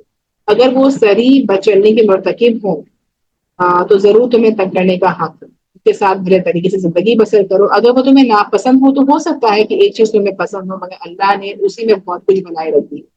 دیکھیں ہمارے پاس بھی جب لوگ آتے ہیں وہ کوئی بات کرتے ہیں کہ بھائی ہمیں ہمارا جو اسپاؤس ہے وہ نہیں پسند ہے، تو اس میں کیا ہے، اللہ تعالیٰ بھی کہہ رہے ہیں کہ اگر وہ تمہیں ناپسند ہو تو ہو سکتا ہے کہ ایک چیز تمہیں پسند نہ ہو، بلکہ دوسری چیز جو ہو میں آپ دوسری چیز کو تلاش کرنے کی کوشش کرو کہ ہو سکتا ہے کہ وہ میں تمہیں پسند آ جائے۔ اس کا عربی یہ ہے فَإِن كَرِهْتُمُوهُنَّ فَعَسَىٰ أَن تَكْرَهُوا شَيْئًا وَيَجْعَلَ اللَّهُ فِيهِ خَيْرًا كَثِيرًا، تمہیں برا لگتا ہے لیکن اللہ تعالیٰ اس میں سے کوئی خیر تمہارے لیے نکال دے گا۔ اور اگر تم ایک بیوی کی جگہ دوسری بیوی لے آنے کا ارادہ کر ہی لو تو خواہ تم نے اسے ڈھیر مال ہی کیوں نہ دے دیا ہو، ان میں سے کچھ واپس نہ لینا، کیا تم اسے بہتان لگا کر صحیح ظلم کر کے واپس لو گے؟ اور آخر تم اسے کس طرح لے لو گے جب تم ایک دوسرے سے لطف اندوز ہو چکے ہو اور وہ تم سے پختہ عہد لے چکے، You have spent time together، سب کچھ آپ نے کیا، اچھا آپ کا ٹائم گزر رہا تھا، اب آپ نے سیپریٹ ہونے کا سوچ لیا، آپ دوسری شادی کرنا چاہتے ہیں، تو کیا کریں، آپ ہر چیز کو چھوڑ دیں، آپ جو چیز آپ نے اس کو دی ہے وہ آپ اس کو واپس دے دیں۔ اور جن عورتوں سے تمہارے باپ نکاح کر چکے ہوں ان سے ہرگز نکاح نہ کرو، مگر جو پہلے ہو چکا سو ہو چکا، در حقیقت ایک بڑی بے حیائی کا فاعل ہے، ناپسندیدہ ہے اور برا چلے۔ عرب میں کیا ہوتا تھا کہ جب ایک شخص کا انتقال ہو جاتا تھا تو اس کا بڑا بیٹا اپنی ہی ماں سے شادی کر لیتا تھا، یہ ان کا ایک کسٹم تھا تاکہ جو ہے چیزیں جو ہے وراثت جو ہے وہ بہت نہ جائے، تو اس کے بارے میں اس کو بالکل کنڈیم کیا گیا کہ ایسا تمہارے لیے بالکل بھی الاؤڈ نہیں۔ اب یہ جو آیت آتی ہے اس میں ہمارے لیے ہمارے محترم رشتوں کی بات کی گئی ہے۔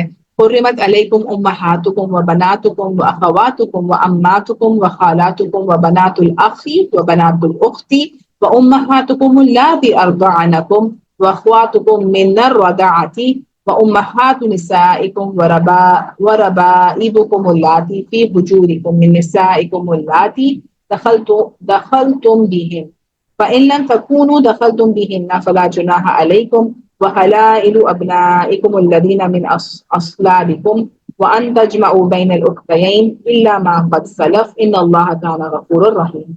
تم پر حرام کی گئی تمہاری مائیں، بیٹیاں، بہنیں، پھپھیاں، خالائیں، بھتیجیاں، بھانجیاں، اور تمہاری وہ مائیں جنہوں نے تم کو دودھ پلایا ہو، اور تمہاری دودھ شریک بہن، اور تمہاری بیویوں کی مائیں، اور تمہاری بیویوں کی لڑکیاں جنہوں نے تمہاری گودوں میں پرورش پائی، ان بیویوں کی لڑکیاں جن سے تمہارا تعلق زن یعنی کہ ہسبینڈ اینڈ وائف کا تعلق ہو چکا ہو، ورنہ اگر صرف نکاح ہوا ہو اور تعلق زن نہ ہوا ہو تو انہیں چھوڑ کر ان لڑکیوں سے نکاح کر سکتے ہیں، تم پر کوئی مواخذہ نہیں، اور تمہارے ان بیٹوں کی بیویاں جو تمہارے سٹ سے ہیں یہ بھی تم پر حرام کیا گیا ہے، اور ایک نکاح میں دو بہنوں کو جمع کرنا وہ بھی نکاح ہے، مگر جو کچھ پہلے ہو گیا سو ہو گیا، اللہ بخشنے والا اور رحم فرمانے۔ تو پارا اسٹارٹ کرتے ہیں۔ والمحصنات من النساء الا ما ملكت ايمانكم کتاب اللہ علیکم واحل لكم ما وراء ذلكم ان تبتغوا باموالكم محسنين غير مسافحين فما استمتعتم به منهن فآتوهن اجورهن فريضة فلا جناح عليكم فيما تراضيتم به من بعد الفريضة ان اللہ كان عليما حكيما۔ اور وہ عورتیں بھی تم پر حرام ہے جو کسی دوسرے کے نکاح میں ہوں، البتہ ایسی عورتیں ان سے مستثنا ہیں جو جنگ میں تمہارے ہاتھ آئیں، یعنی کہ آپ کی لونڈیاں۔ یہ اللہ کا قانون ہے جس کی پابندی تم پر لازم کر دی گئی ہے۔ اس کے ماں سوا جتنی عورتیں ہیں انہیں اپنے اموال کے ذریعے سے حاصل کرنا تمہارے لیے حلال کر دیا گیا ہے، بشرطے کا حصار نکاح میں ان کو محفوظ کرو، یہ نہ کہ آزاد شہوت رانی کرے۔ پھر جو ازواجی زندگی کا لطف تم ان سے اٹھاؤ اور ان کے بدلے ان کے مہر بطور فرض کے ادا کرو، البتہ مہر کی قرار ہو جانے کے بعد آپس میں رضا مندی سے تمہارے درمیان اگر کوئی سمجھوتا ہو جائے تو اس میں کوئی حرج نہیں، اللہ علیم و دانا ہے۔ اور جو شخص تم میں سے اتنی قدر نہ رکھتا ہو کہ خاندانی مسلمان عورتوں سے نکاح کر سکے، اسے چاہیے کہ تمہاری ان لونڈیوں میں سے کسی کے ساتھ نکاح کر دے جو تمہارے قبضے میں ہو۔ اور یہاں پہ مہر پہ بہت امفسائز ہے کہ آپ جب مہر فکس کریں تو پھر آپ اس کو دے دیں، اور اگر آپ مہر نہیں دے سکتے تو یہ آپس کی بہا رضا۔ شادی کا بہت زیادہ فوکس ہے، آپ شادی جب کرتے ہیں تو آپ کے اندر جو ہے ایک جو برائیاں ہیں وہ جنم نہیں لیتی ہیں، تو اس میں یہ کہ اگر آپ کی اتنی استطاعت نہیں ہے کہ ایک آزاد مومن عورت سے آپ شادی کر سکتے ہیں، تو کیونکہ اس کے حقوق بھی زیادہ ہوتے ہیں اور اس کو آپ کو حق بھی ادا کرنا ہوتا ہے، تو اگر آپ ایک آزاد مومن عورت سے شادی نہیں کر سکتے تو آپ لونڈی سے بھی شادی کر لیں، لیکن وہ مومن نہ ہو، مومن ہو۔ اللہ تمہارے ایمانوں کا حال خوب جانتا ہے، تم سب ایک ہی گروہ کے لوگ ہو، لہٰذا ان کے سرپرستوں کی اجازت سے ان کے ساتھ نکاح کر لو اور معروف طریقے سے ان کا مہر ادا کر دو تاکہ وہ حصار نکاح میں محفوظ ہو کر رہیں، آزاد شہوت رانی نہ کرتی پھریں اور نہ چوری چھپے آشنایا کریں۔ پھر جب وہ حصار نکاح میں محفوظ ہو جائے اور اس کے بعد کسی بد چلنے کی مرتکب ہو تو ان پر اس سزا کی نسبت آدھی سزا ہے جو خاندانی عورت کے لیے مقرر۔ مطلب اگر لونڈی سے کوئی غلطی ہو جاتی ہے تو ان کے اوپر جو سزا ہے وہ ہاف ہے، اگر خاندانی عورت جو کرے گی غلطی اس کے اوپر جو سزا ہے وہ زیادہ ہے۔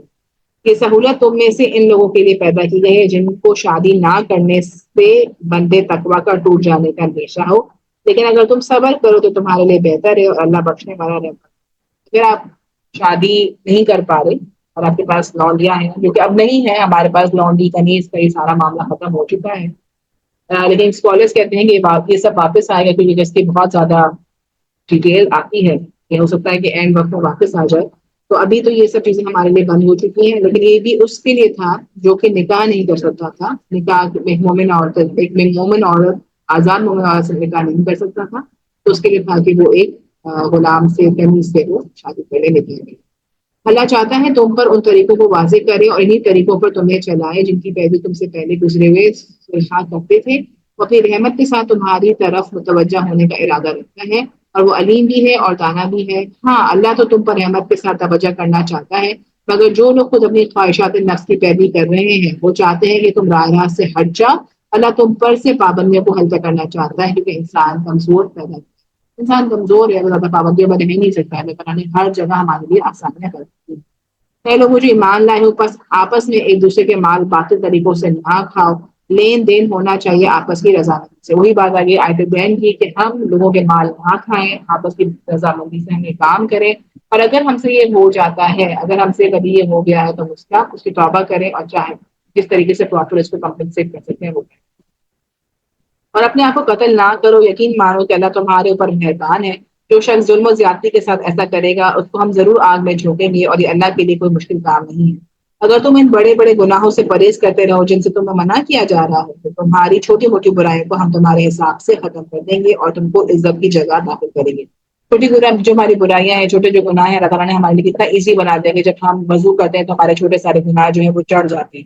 بڑی بڑی گناہ، بڑی بڑی برائیاں، فحاشی کرنا، لوگوں کے مال کھانا، یہ ساری جو بڑی بڑی برائیاں ہیں ان سے ہم ارتکاب کریں تو اللہ تعالیٰ عزت و اکرام دو۔ اور جو کچھ اللہ نے تم میں سے کسی کو دوسرے کے مقابلے میں زیادہ دیا ہے اسے تمنا نہ کرو، اور جو کچھ مردوں نے کمایا ہے اس کے مطابق ان کا حصہ، اور جو کچھ عورتوں نے کمایا ہے اس کے مطابق۔ کتنی بڑی بات ہے، ہم اکوالٹی کی بات کرتے ہیں لیکن اکوالٹی ہمارے یہاں ہوتی نہیں۔ اللہ تعالیٰ نے جو ہمارے اسلام، ہمارے دین میں اکوالٹی کا سسٹم بنایا ہے اس سے زیادہ اکوالٹی کا سسٹم نہیں ہے۔ عورت کے لیے جو وہ کر رہی ہے وہ ہے، مرد کے لیے جو کر رہا ہے وہ ہے۔ دنیا میں بھی آخرت میں ہر ایک کو اس کا بدلہ اس کے کمائی کے حساب سے دیا جائے۔ ہاں اللہ سے اس کے فضل کی دعا مانگتے رہو، لیکن اللہ ہر چیز کا علم رکھتا ہے، اور ہم نے ہر اس ترکے کی حقدار مقرر کر دی ہیں جو والدین اور قریبی رشتہ دار چھوڑ جائیں۔ وراثت کی بات پھر آ گئی، اور رہے وہ لوگ جن سے تمہارے عہد و پیمان ہو تو ان کا حصہ انہیں دو، یقیناً اللہ ہر چیز پر نگراں۔ مطلب کوئی آپ کے لوگ ہیں تو آپ کے فیملی ممبرز ہیں، سلام دعا ہے، آپ ان کو بھی اس میں سے حصہ دے سکتے ہیں۔ مرد عورتوں پر قوام ہے، الرجال قوامون علی النساء بما فضل اللہ بعضهم علی بعض وبما انفقوا من اموالهم۔ کیوں قوام ہے، کیوں ہم پر پریورٹی ہے ان کی؟ کیونکہ وہ ہم پر خرچ کرتے ہیں۔ بما انفقوا من اموالهم فالصالحات قانتات حافظات للغیب بما حفظ اللہ واللاتی تخافون نشوزهن فعظوهن واهجروهن في المضاجع واضربوهن فإن أطعناكم فلا تبتغوا عليهن سبيلا إن الله كان عليا كبيرا۔ مرد عورتوں پر قوام ہے اس بنا پر کہ اللہ نے ان میں سے ایک دوسرے پر فضیلت دی ہے، اور اس بنا پر کہ مرد اپنے مال خرچ کرے۔ نمبر 1 کیوں قوام ہے؟ اللہ نے فضیلت، no other question, no other decision, no other opinion, کچھ بھی نہیں، اللہ نے بنا دیا خلاص۔ اس کے بعد کیوں؟ کیونکہ وہ خرچ کرتے ہیں۔ بس جو صالح عورتیں ہیں وہ تاج شور ہوتی ہیں، مردوں کے پیچھے اللہ کی حفاظت نگرانی کرتی ہیں، اپنے حقوق کی حفاظت کرتی ہیں، اور جن عورتوں سے تمہیں سرکشی کا اندیشہ ہو انہیں سمجھاؤ اور ان سے خوابگاہ میں الگ ہو جاؤ، اور ان کو پھر مارو یہ نہیں کہ اس کی ہڈی بسی جوڑ دو، بہت ایسا مارو کہ آپ کا آم پٹ بھی نہ کھلے، مطلب اتنی ہڈی چپک۔ اور پھر اگر وہ تمہارے مطیع ہو جائیں تو خواہ ان کے اوپر زیادتی نہ کرو، اس کے لیے بہانے تلاش نہ کرو، یقین رکھو کہ اوپر تمہارے اوپر اللہ تعالیٰ جو ہے وہ ٹاپ پرائرٹی ہے، وہ تو موجود ہے۔ اور اگر تم لوگوں کو کہیں میاں اور بیوی کے تعلقات بگڑنے کا اندیشہ ہو تو ایک حکم مرد کے رشتے دار، ایک حکم مطلب کہ ایک ولی مرد کے رشتے داروں میں سے اور ایک عورت کے رشتے داروں میں سے مقرر کرو، وہ دونوں کے درمیان اصلاح کرائیں، صلح کرائیں، چاہیں گے تو اللہ ان کے درمیان موافقت کا صورت نکال دے گا، اللہ سب کچھ جانتا ہے اور باخبر۔ ہمارے یہاں کیا بات ہوتی ہے کہ جب کسی کا ایسے رشتوں میں پرابلمز آتی ہیں سب سے پہلے ہم بات چیت ختم کر دیتے ہیں، ہم کہتے ہیں نہیں خلاص نہ ملنا نہیں کچھ، ہم نے بیٹھ کے جو ہے اس کا حل نکالنا۔ لڑکی کے ولی، لڑکے کے ولی جو سمجھدار لوگ ہوں وہ بیٹھے اس معاملے کا حل نکالیں، اور اللہ تعالیٰ دیکھ رہا ہے کہ کون تقویٰ کی روش اختیار کر رہا ہے، تو وہ ولی جو ہے اس کو سالو کریں، صلح کریں، اور پھر اللہ تعالیٰ جو ہے اس کا حل نکال دیں۔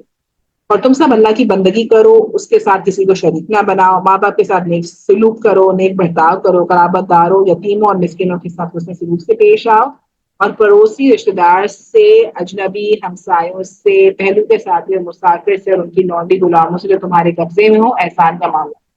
وہی بات کس طریقے سے ہماری کمیونٹی بیس کیسے چلے گی، سب کچھ بتا دیا کہ ہمسایہ جو ہے، اپنا پڑوسی جو ہے، اپنا مسافر ہے، لونڈی غلام، ہر کسی کے ساتھ اپنے احسان کا معاملہ رکھنا ہے۔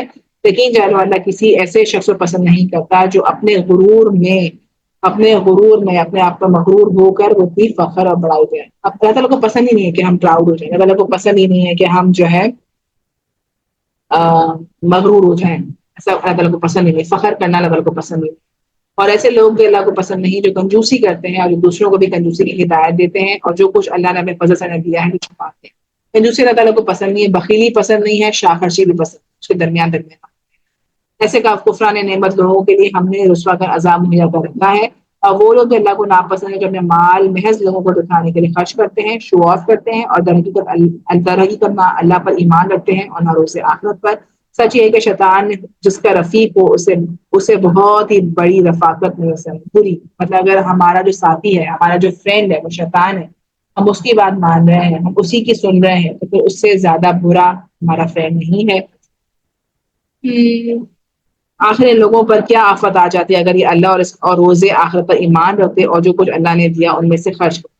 اگر یہ ایسا کرتے تو اللہ سے ان نیکی کا حال چھپا نہ رہتا۔ اللہ کسی پر ذرا بھی ظلم نہیں کرتا، اور اگر کوئی ایک نیکی کرے تو اللہ تعالیٰ اسے بڑھا دیتا ہے، ہم پہلے بھی پڑھ چکے کہ ہمارا 70 گنا زیادہ بڑھ جاتا ہے، اور پھر اپنی طرف سے اس کا اجر بھی عطا فرماتا ہے۔ پھر سوچو اس وقت کیا کریں گے جب ہم ہر ایک امت میں سے گواہ لائیں گے، اور ان لوگوں پر تمہیں یعنی محمد صلی اللہ علیہ وسلم کو گواہ کی حیثیت سے کھڑا کریں گے۔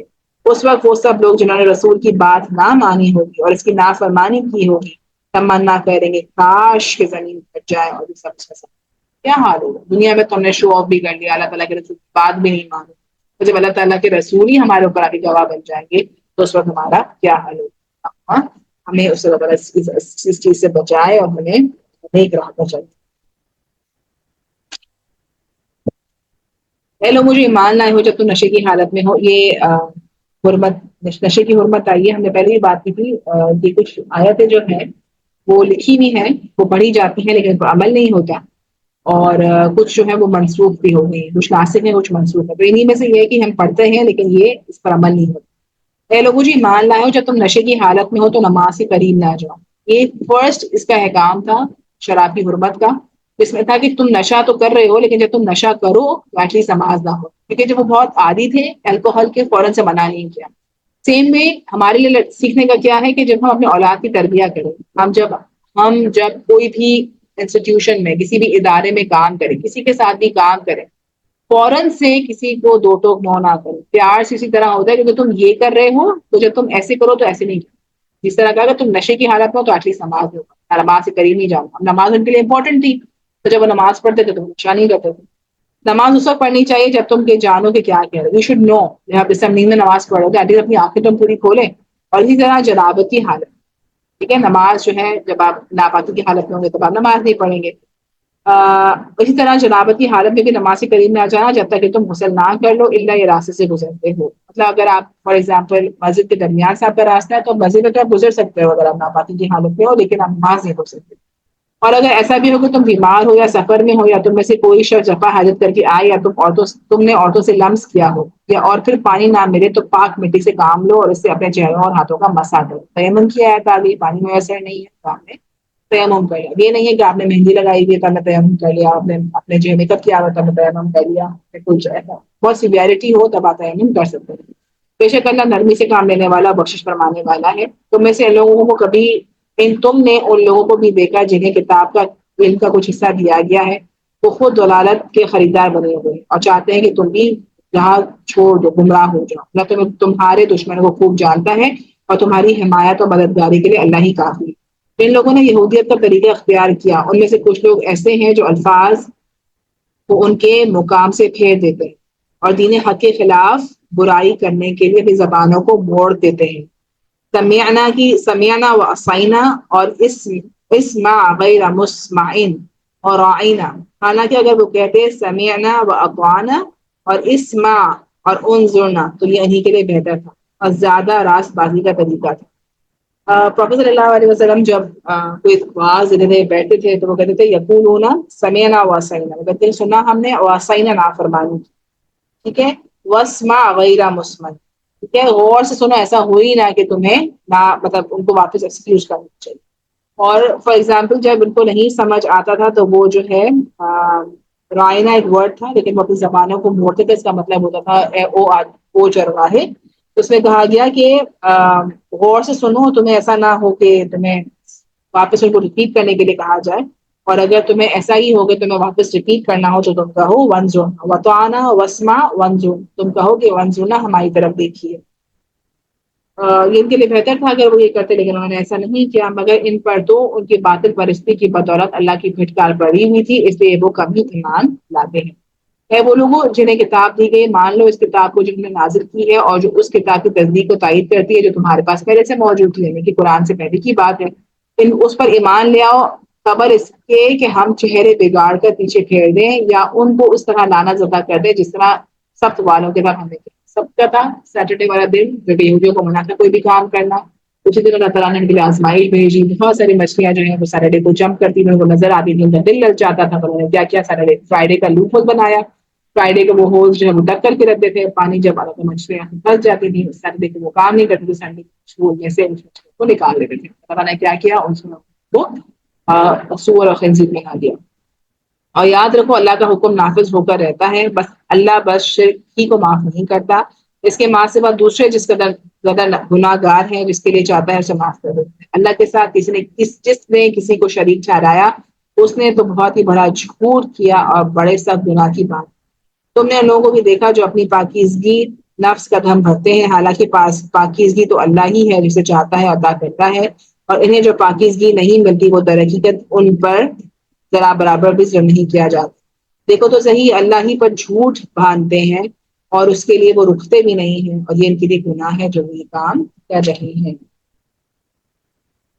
کیا تم نے لوگوں کو نہیں دیکھا جنہیں کتاب کے علم میں سے کچھ حصہ دیا گیا، ان کا یہ حال ہے کہ وہ جبت اور طاغوت کو مانتے ہیں، طاغوت کو مانتے ہیں، شیطان کو مانتے ہیں. اور کافروں کے متعلق کہتے ہیں کہ ایمان لانے والے سے تو یہی زیادہ صحیح راستے.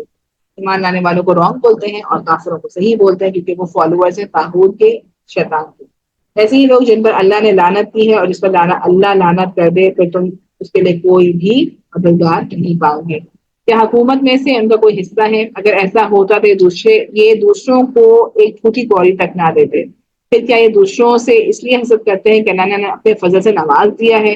اگر یہ بات ہے تو انہیں معلوم ہو کہ ہم نے تو ابراہیم علیہ السلام کی اولاد کو کتاب اور حکمت عطا کی اور ملک عظیم بخش دیا، مگر ان میں سے کوئی اس پر ایمان لایا اور کوئی اسے منہ موڑ گیا، اور منہ موڑنے والوں کے لیے تو ہم نے بس جہنم تیار رکھی ہے۔ پیسہ از نتھنگ، ہدایت از ایوری تھنگ۔ اگر آپ کو ہدایت مل گئی تو سمجھو کہ آپ نے دنیا پا گئی۔ جن لوگوں نے ہماری آیات کو ماننے سے انکار کر دیا، انہیں بالیقین ہم آگ میں جھونکیں گے، اور جب ان کی بدن کی کھال گل جائے گی تو اس کی جگہ ہم دوسری کھال پیدا کر دیں گے تاکہ وہ خوب عذاب کا مزہ لیں۔ سائنس، میڈیکل سائنس اس بات کی تحقیق کرتی ہے، اس کو کرتی ہے کہ جب ہم ہمارا خدا نہ خاصہ ہمارا جل بھی جاتا ہے تو جو ہمارا جو فیلنگ ہوتی ہے وہ ہماری اسکن پر، تو اس میں اللہ تعالیٰ کہتا ہے کہ جب ایک اسکن جل جائے گی تو دوسری اسکن دیں گے، پھر جل جائے گی تو پھر اسکن دیں گے، تاکہ وہ جو عذاب ہے اس کی جو شدت ہے اس کو کم۔ اللہ تعالیٰ بڑی قدرت رکھتا ہے، اپنے فیصلوں کو عمل میں لانے کی حکمت سے خوب جانتا ہے۔ اور جن لوگوں نے ہماری آیات کو مان لیا اور نیک عمل کیے تو ہم ان کو ایسے باغوں میں داخل کریں گے جن کے نیچے نہریں بہتی ہیں، جہاں وہ ہمیشہ رہیں گے، اور ان کو پاکیزہ بیویاں ملیں گی اور انہیں ہم گھنی چھاؤں میں رکھیں گے۔ مسلمانوں، اللہ تمہیں حکم دیتا ہے امانت اہل امانت کے سپرد کر دو، اور جب لوگوں کے درمیان فیصلہ کرو تو عدل کے ساتھ فیصلہ کرو، اللہ تم کو نصیحت کرتا ہے اور یقیناً اللہ سب کو سننے والا ہے۔ کیسے فیصلہ کرنا ہے؟ عدل کے ساتھ ہمیں فیصلہ کرنا ہے، اور اگر کوئی چیز آپ کے پاس کوئی رکھواتا ہے تو آپ نے اس کو پراپر، یہ صرف چیز کی بات نہیں ہے۔ پھر سے آج ہمارا لیسن میں کہ ہمیں کیا کرنا ہے، امانت۔ کوئی آپ کے پاس، آپ کا کوئی راز ہے، کوئی چیز ہے، تو بھی آپ کے پاس امانت ہے، اس وقت تک وہ آپ کے پاس رہے گا جب تک وہ بندہ کہیں نہیں کہ آپ وہاں پہ کسی کو بتا سکتے ہیں۔ اے لوگوں جو ایمان لائے ہو، اطاعت کرو اللہ اور اللہ کے رسول کی، اور ان لوگوں کی جو تم میں سے صاحب عمل ہو، مطلب کہ آپ کے پاس کوئی ہے جس کے پاس حکم دے سکتا ہے وہ۔ پھر اگر تمہارے درمیان کسی معاملے میں اختلاف ہو تو اللہ اور رسول کی طرف اس کو پھیر دو، آپس میں مت لڑو، فالو کرو بک آف اللہ سے۔ اگر تم واقعی اللہ اور اس روز آخرت پر ایمان رکھتے ہو تو یہی ایک صحیح طریقہ ہے جس پہ اور جو اعتبار سے بھی بہتر ہے۔ اے نبی صلی اللہ علیہ وسلم، تم نے دیکھا نہیں ان لوگوں کو جو دعویٰ کرتے تھے کہ ہم ایمان لائے ہیں اس کتاب پر جو تمہاری طرف نازل کی گئی ہے اور ان کتابوں پر جو تم سے پہلے نازل کی گئی تھی، مگر چاہتے ہی ہیں کہ اپنے معاملات کا فیصلہ کرانے کے لیے طاغوت کی طرف رجوع کریں، حالانکہ نے طاغوت سے کفر کرنے کا حکم دیا ہے۔ وہی بات ہے کہ آداب نے مانا اور آپ نے نہیں مانا۔ شیطان انہیں بھٹکا کر راہ راست دھو لے جانا چاہتا ہے، اور جب ان سے کہا جاتا ہے کہ آؤ اس چیز کی طرف جو اللہ نے نازل کی ہے اور آؤ رسول کی طرف، تو منافقوں کو تم دیکھتے ہوئے تمہاری طرف آنے سے کتراتے ہیں۔ پھر اس وقت کیا ہوتا ہے جب ان کے ہاتھوں کی لائی ہوئی مصیبت ان پر آ پڑتی ہے؟ اس وقت تمہارے پاس قسمیں کھاتے ہوئے آتے ہیں اور کہتے ہیں خدا کی قسم ہم تو صرف بھلائی چاہتے تھے، اور ہماری نیت تو یہ تھی کہ فریقین میں سے کسی ایک طرح کسی کی دوستی ہو جائے۔ اگر ہم اب نظر دوڑائیں اپنے ارد گرد، آپ کو ایسا لوگ بہت لگیں گے اپنے ساتھ، تو کہیں گے کہ وقتی تو ہم نے ایسا کیا لیکن ہم تو آپ کے ساتھ تھے، لیکن جب بھی ان کو موقع ملتا ہے وہ آپ کے پیچھے ایک چھرا گھومتے ہیں۔ اللہ جانتا ہے جو کچھ ان کے دلوں میں ہے، ان سے روک ٹوک مت کرو، انہیں سمجھاؤ اور ایسی نصیحت کرو جن کے دلوں میں اتر جائے۔ ہم نے جو رسول بھی بھیجا ہے اس لیے بھیجا ہے کہ اللہ کی رضا کی بنا پر اس کی اطاعت کی جائے۔ اگر انہوں نے طریقہ اختیار کیا ہوتا کہ جب یہ اپنے نفس پر ظلم کر بیٹھے تو ہمارے پاس آ جاتے اور اللہ تعالیٰ سے معافی مانگتے، جب انہوں نے اس چیز کا انکار کیا، جب انہوں نے کفر کیا، تو بھی یہ کہ اللہ تعالیٰ کی طرف نہیں پڑھتے بلکہ اپنے کفر میں ہی رہے، اور رسول بھی انہیں کے لیے معافی کی درخواست کرتا تو یقیناً اللہ تعالیٰ ان کو بخشنے والا رحم فرمانے والا پاتے نہیں۔ اے محمد صلی اللہ علیہ وسلم، تمہارے رب کی قسم یہ کبھی مومن نہیں ہو سکتے جب تک کہ اپنے باہمی اختلافات میں تم کو فیصلہ کرنے والا نہ مان لیں، کہ جو کچھ تم فیصلہ کرو اس پر اپنے دلوں کو بھی تنگی محسوس نہ کرو، بلکہ سر بسر تسلیم کر۔ اگر ہم نے انہیں حکم دیا ہوتا کہ اپنے آپ کو ہلاک کر دو یا اپنے گھروں سے نکل جاؤ، تو ان میں سے کم ہی آدمی اس پر عمل کرتے، حالانکہ جو نصیحت انہیں کی جاتی ہے اگر یہ اس پر عمل کرتے تو ان کے لیے زیادہ بہتر اور زیادہ ثابت کرنے کا ریزن ہوتا۔ اور جب یہ ایسا کرتے ہیں تو ہم انہیں اپنی طرف سے بہت اجر دیتے ہیں اور انہیں ایک سیدھا راستہ دکھاتے ہیں۔ جو لوگ اللہ اور رسول کی اطاعت کریں گے ان کے دلوں کے ساتھ ہوں گے جن پر اللہ نے انعام فرمایا، اور یہی انبیاء، صدیقین، شہداء اور صالحین۔ اگر ہم اللہ اور رسول کی اطاعت کریں گے تو ہم ساتھ ہوں گے۔ کیسا اچھے ہیں یہ رفیق جو کسی کو میسر آ جائیں۔ یہ حقیقی فضل ہے جو اللہ کی طرف سے ملتا ہے، حقیقت جاننے کے لیے بس اللہ ہی کافی ہے۔ اے لوگوں جو ایمان لائے ہو، مقابلے کے لیے ہر وقت تیار رہو، جیسا موقع ہو الگ الگ دستوں کی شکل میں نکلو یا اکٹھے ہو۔ تو پھر جہاد کی بات آ گئی ہاں تم میں سے کوئی آدمی ایسا بھی ہے جو لڑائی سے جی چراتا ہے، اگر تم پر کوئی مصیبت آئے تو کہتا ہے اللہ نے مجھ پر بڑا فضل کیا کہ میں ان لوگوں کے ساتھ نہیں گیا تھا، مطلب کہ منافق ہے، ڈر رہا ہے موت سے، اور وہ کہہ رہا ہے کہ نہیں اچھا ہوا نا میں نہیں گیا ان کے ساتھ۔ اور اگر اللہ کی طرف سے تو کوئی فضل ہوتا ہے تو کہتا ہے، اور اسی طرح کہتا ہے کہ گویا تمہارے اور اس کے درمیان محبت کا تو کوئی تعلق تھا ہی نہیں، کاش میں بھی ان کے ساتھ ہوتا تو بڑا کام۔ مطلب کہ جو آپ کو مٹیریلسٹک چیزیں مل رہی ہیں اس کے حساب سے وہ کام ہوتا ہے۔ ایسے لوگوں کو معلوم ہو کہ اللہ کی راہ میں لڑنا چاہیے، ان لوگوں کو جو آخرت کے بدلے دنیا کی زندگی کو فروغ کر دیتے ہیں، پھر جو اللہ کی راہ میں لڑے گا اور مارا جائے گا یا غالب رہے گا اسے ہم ضرور اجر عظیم دیں گے۔ آخر کیا وجہ ہے تم اللہ کی راہ میں ان بے بس مردوں عورتوں اور بچوں کی خاطر نہ لڑو جو کمزور پا کر دباتے ہیں اور فریاد کر رہے ہیں خدا ہم کو اس بستی سے نکال جس کے باشندے ظالم ہیں اور اپنی طرف سے ہمارا کوئی حامی نہ ہوتا۔ کیسی چیز ہے، کیسی آیت ہے جن کی کوئی بندہ ایکسپلینیشن بھی نہیں دے سکتا، بس ہم اپنے ارد گرد چیزوں کو زیادہ دوڑائیں، ہم سوچیں کہ کیا جن لوگوں نے ایمان کا راستہ اختیار کیا ہے وہ اللہ کی راہ میں کرتے ہیں، اور جنہوں نے کفر کا راستہ اختیار کیا ہے وہ طاغوت کی راہ میں رہتے ہیں۔ تو شیطان کے ساتھیوں سے لڑو اور یقین جانو کہ شیطان کی چالیں بہت کمزور ہے۔ شیطان بہت بڑی چالیں کرتا ہے، بہت بڑی چالیں لڑتا ہے، لیکن سب سے بہترین چال جو ہے وہ اللہ سبحانہ و تعالیٰ کی ہے، اور اللہ تعالیٰ جو ہے وہ بہترین چال چلنے والے ہیں۔ تم نے ان لوگوں کو بھی دیکھا جن سے کہا گیا کہ اپنے ہاتھوں کو روکے رکھو اور نماز قائم کرو، زکات دو، اور جب انہیں لڑائی کا حکم دیا گیا تو ان میں سے ایک فریق کا یہ حال تھا کہ لوگوں سے ایسا ڈر رہے تھے جیسا خدا سے ڈرنا چاہیے تھا یا کچھ اس سے بھی بڑھ گئے، کہتے تھے خدایا ہم پر یہ لڑائی کیوں لکھ دی گئی، کیوں نہ ہمیں ابھی کچھ مہلت دی جاتی۔ اس سے کہو دنیا کا سرمایہ زندگی تھوڑا ہے اور آخرت ایک خدا ترس انسان کے لیے زیادہ بہتر ہے، اور تم پر ظلم نہیں کیا جائے۔ رہی موت تو جہاں بھی تم ہو وہ تمہیں بہرحال آ کر ہی رہے گی، خواہ تم کسی مضبوط عمارتوں میں نہ، وہ عمارتوں میں بھی کیوں نہ۔ اس سے پہلے کی بات ہے، پہلے بھی بات آ گئی کہ آپ کی جو موت ہے وہ سب سے بڑا تحفظ ہے۔ ہم موت کی ڈر سے اگر اللہ کی راہ میں نہیں جائیں گے تو یہ مطلب نہیں ہے کہ آپ کو موت نہیں ہے۔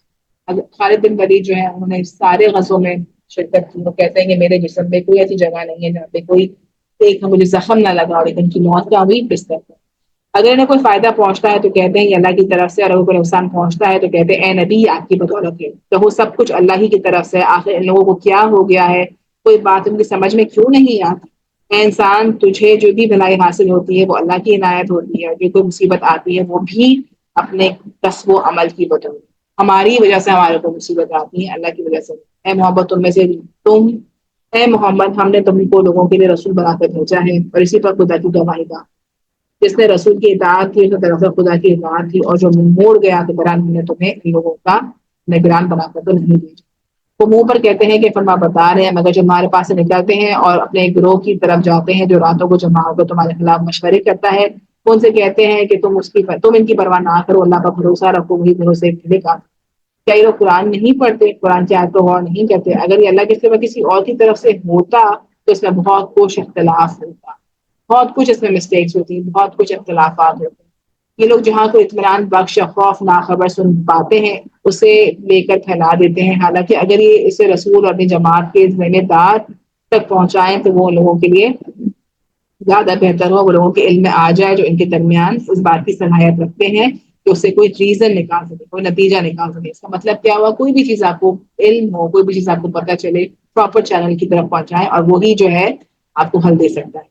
تم لوگوں پر اللہ کی مہربانی اور رحمت نہ ہوتی تو تمہاری کمزوریاں ایسی تھیں کہ چند کے سوا تم سب شیطان کے پیچھے ہو۔ بس اے نبی صلی اللہ علیہ وسلم تم اللہ کی راہ میں لڑو، تم اپنی ذات کے سوا کسی اور کے لیے ذمہ دار نہیں۔ تو بتا اہل ایمان کے لڑنے پر اکساؤ، بعید نہیں کہ اللہ کافروں کا زور توڑ دے گا، اللہ کا زور سب سے زیادہ زبردست ہے اور اس کی سزا سب سے زیادہ سخت۔ جو بھلائی کی سفارش کرے گا وہ اسی میں حصہ پائے گا، اور جو برائی کی سفارش کرے گا وہ بھی اسی میں حصہ پائے گا، اور اللہ ہر چیز پر قدرت رکھنے والے۔ وَإِذَا حُيِّيتُم بِتَحِيَّةٍ فَحَيُّوا بِأَحْسَنَ مِنْهَا أَوْ رُدُّوهَا إِنَّ اللَّهَ كَانَ عَلَىٰ كُلِّ شَيْءٍ حَسِيبًا اللَّهُ لَا إِلَٰهَ إِلَّا هُوَ لِيَجْمَعَنَّكُمْ إِلَىٰ يَوْمِ الْقِيَامَةِ لَا رَيْبَ فِيهِ وَمَنْ أَصْدَقُ مِنَ اللَّهِ حَدِيثًا۔ اور جب کوئی احترام کے ساتھ تمہیں سلام کرے تو اس کو اسے بہتر طریقے کے ساتھ جواب دو، یا کم از کم اسی کی طرح، یعنی کہ اگر آپ کو کوئی السلام علیکم کہہ رہا ہے آپ اس کو وعلیکم السلام کہیے، یا اس سے بڑھا کر وعلیکم السلام ورحمۃ اللہ وبرکاتہ۔ اللہ ہر چیز کا حساب دینے والا ہے۔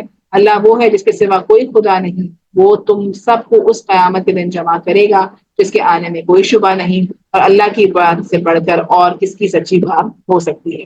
ہم ایتھکس کی بات کرتے ہیں، مورل ویلیوز کی بات کرتے ہیں، ہم ایجوکیشن کی بات کرتے ہیں، سسٹم کی بات کرتے ہیں، ہر چیز کی بات کرتے ہیں.